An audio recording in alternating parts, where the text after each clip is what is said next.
What's up, vinyl community? It's Steve from Steve Spins Records, and today we're going to talk about one of my favorite releases from the first RSD drop in 2021, Celia Y Willie. So this is an album that features Celia Cruz and Willie Colon.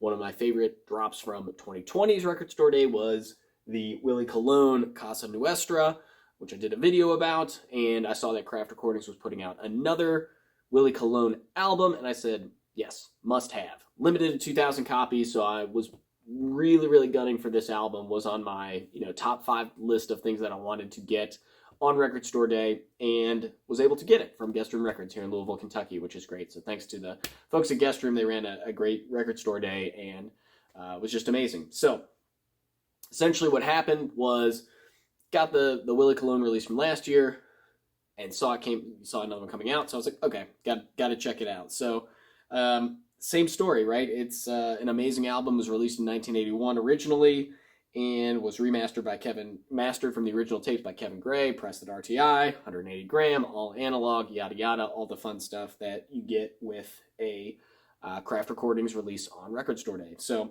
it comes in at 46 minutes and 46 seconds, which at $25 price point puts it at about 53 cents a minute when you think about overall what you're getting for the money. The track listing, I'm going to try this.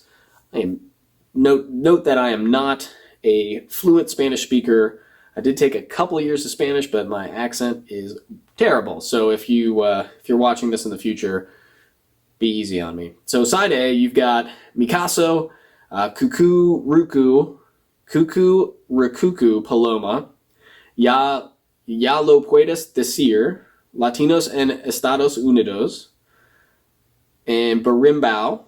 And then side B, you've got Dos Juez, Kirimbambara, Come Down to Miami, thanks for that one, and Apaga la Luz, and I Que Recordar.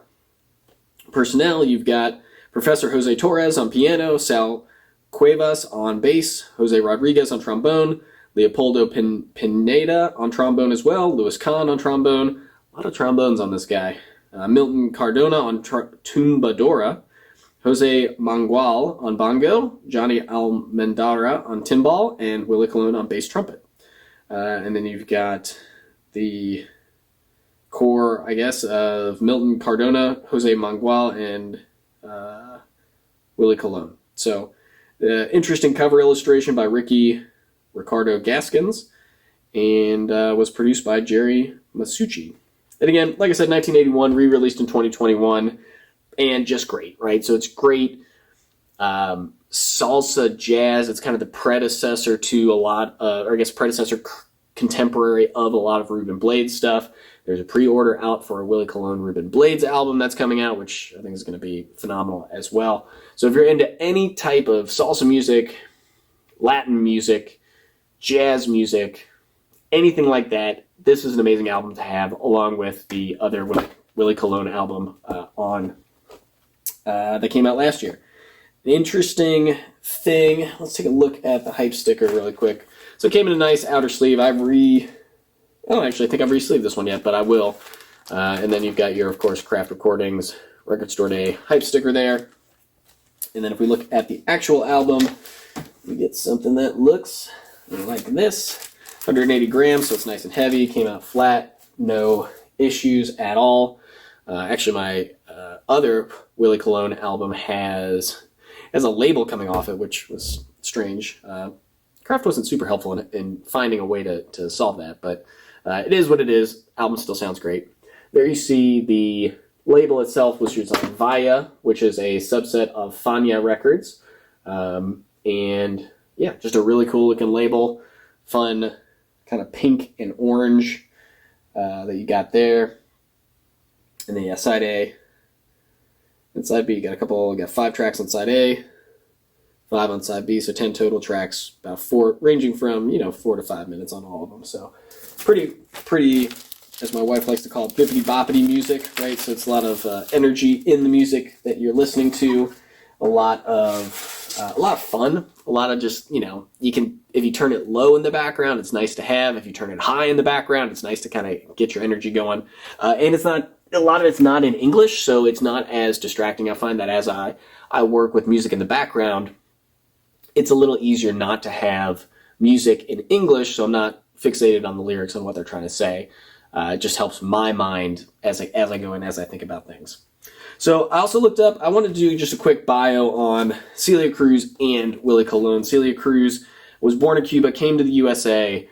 A lot of kind of trials and tribulations happened to her during the 1960s, as obviously Cuba and the USA were not getting along very well, to put it, I don't know, politically. But she ended up joining a band called Sonora Maranchera. So she just kept going with her musical career and ended up crossing paths with Willie Colon, who was from the Bronx in New York, and hit it off right away. Again, I think there's a really nice, looking at this image of them on the back, it's an illustration, but at the same time, I imagine it was taken from a picture, or this was an actual moment in real life that was captured. And again, it's just nice to see them. I feel like you get a lot of energy between them in just the artist rendering of the photo. So that's part of it. I looked up, again, what's going on with Willie Colon, where he is, what his story is, and great, amazing career in music. Please, please, please look up his accolades and the albums that he's made and listen to some more of his music. But I also found out that he became a sheriff in upstate Pennsylvania in Westchester County.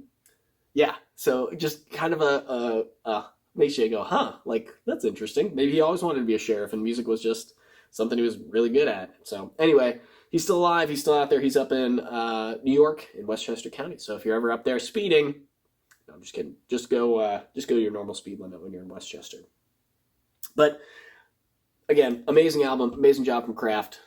One of my favorite record store pickups from this record store day.